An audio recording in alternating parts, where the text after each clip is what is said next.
Tenorio resident Eddie Santiago hasn't seen a tax refund since 2006.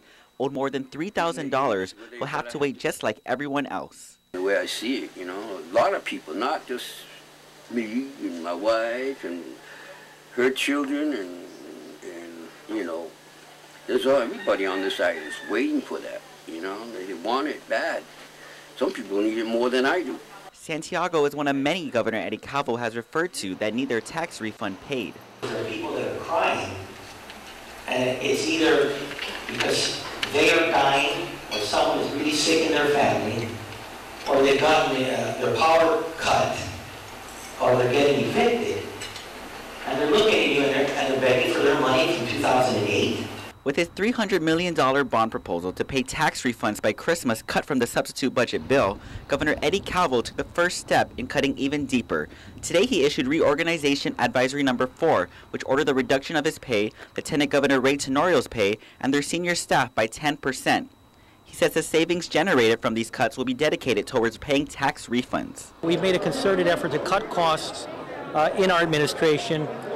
We're still moving forward again with a proposal for a bond indenture to pay off the deficit, and then of course moving forward with future year budgets. We want to show to the people and to the legislature that this administration is committed to and having to be the first ones to do it, making the necessary cuts to ensure that we don't spend more money than this government takes in.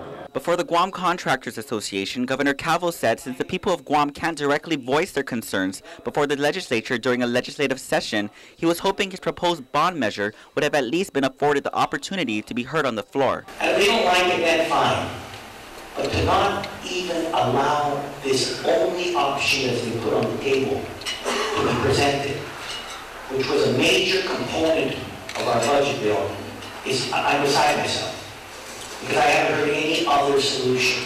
On the floor today, Republican Senator Chris Duenas motioned during discussions on revenues to have the government's bond counsel make a presentation on the governor's original $300 million bond proposal and its possible impacts to the numbers in the substitute bill.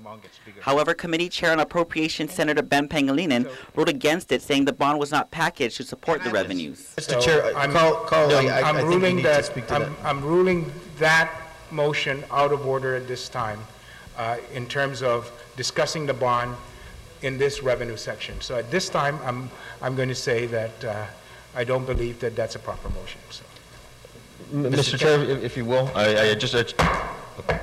So that is my ruling, Senator Duenas, at this time. Okay. Reconsideration of the motion, Mr. Chair? On the reconsideration of the motion... I think we should have discussion. On the reconsideration of a motion, it's a procedural motion, and procedural motions are not debatable. While any further discussions of the bond issue remain to be heard and more cuts continue to be made to help Gov Guam's financial position, others like Santiago's neighbor Nartur Anupwi continue to wait for his tax refunds. Having moved to Guam from Chuuk nearly 2 decades ago, he says he needs his tax refunds that are owed for the past 3 years for his family, including his mom, who is in the hospital at the moment. I'm laid off from my job and I need the money because I don't have any, I got a family, I got a family, I don't have food, and sometimes I borrow money for somebody, but until now I don't pay the one I borrow. Governor Calvo